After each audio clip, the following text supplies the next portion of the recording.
नमस्कार, astro uncle लेकर हाजिर हूं मैं निधि और मेरे साथ मौजूद है हम सभी के बारे एस्ट्रो अंकल यानी पवन सिन्हा जी, जो आज कुछ घर भूल आए। पवन जी, आपका स्वागत है। क्या भूल कर आ गए आज आप? रंग कहाँ गए आपके? Black and white. आज तो शो में लाली मेरे लाल की यही दिखने वाला है। खैर पवन जी, जब आप अगली बार आएंगे तो एक चीज मेरे लिए लेके आइएगा। क्या? राम प्रसाद और गोपू के हाथ के प्रिंट्स। मैं देखना चाहती हूँ कि उनकी लक लाइन कितनी अच्छी है, क्योंकि हम इतनी मेहनत करते हैं शो पर। पवन जी तो सबसे ज्यादा, थोड़ी बहुत मैं भी कर लेती हूँ, तब जाकर हमें लोगों की प्रशंसा मिलती है। और ये जितने हमारे पास मेल्स आए हैं, सबने खामखा गोपू और राम प्रसाद की तारीफें लिखी हुई है, हमें वो बड़े पसंद आते हैं। बताइए।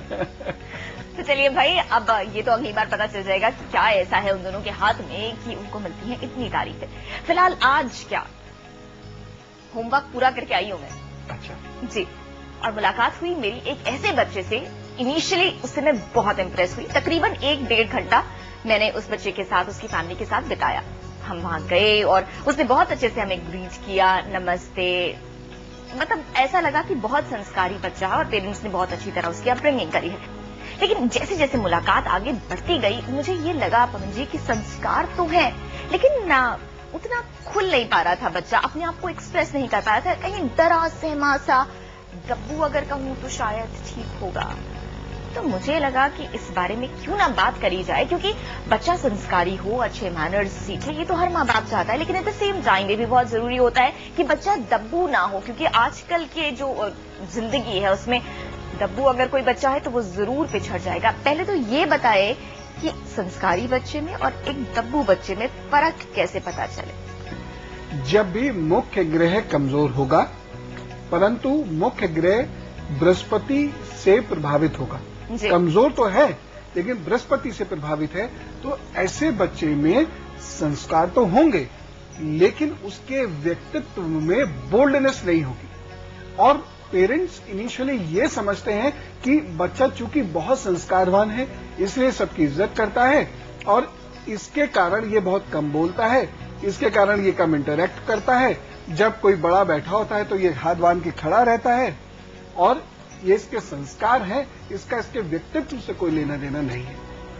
लेकिन यहीं पर कॉशन है, अगर किसी का मुख्य ग्रह कमजोर है तो बच्चे के अंदर कॉन्फिडेंस की कमी होती है। तो बहुत ही माइन्यूट सी लाइन है, जैसा पवन जी कह रहे हैं, संस्कारी बच्चे में और एक डब्बू बच्चे में। संस्कारी हो बच्चा सब चाहते हैं, और किस तरह से ये पता चल जाए कि कहीं उसके साथ साथ डब्बू तो नहीं है, ये पवन जी अभी बता ही देंगे। कैसे? एक सिचुएशन का इमेजिनेशन कीजिए। शाम को पापा घर लौट के आए, बच्चा पापा आप आ गए जी, बैठिए। फटाफट गया, पानी लाया, जो भी वो खाते हैं चाय वगैरह वो लाया, और उसके बाद वो खड़ा हुआ है, अपनी तरफ से बोल ही नहीं रहा है कुछ। पापा ने कुछ पूछा, तुमने पढ़ा? जी मैंने पढ़ा। बोला लेकिन उस बोली में डर था, स्पष्टता नहीं थी, आवाज में कंपन है, आवाज हल्की है, हस्की सी वॉइस है और बहुत धीरे से, बहुत थोड़ा मुंह खोल के वो अपनी बात को कह रहा है। बहुत सारे बच्चों के अंदर ये चीज आपको देखने को मिलेगी। और आई कांटेक्ट भी अवॉइड करते हैं ऐसे बच्चे। अगला यही लक्ष्य मैं बता रहा था कि आई कांटेक्ट वो देखेंगे इधर, वो आंखों में आंख डालकर बात नहीं करेंगे, वो सही बात भी कहेंगे और वो उनको लग रहा है कि मेरी सही बात भी गलत सिद्ध की जा रही है, तो नहीं मैंने तो ऐसा नहीं कहा था, मैं तो ये सोच रहा था।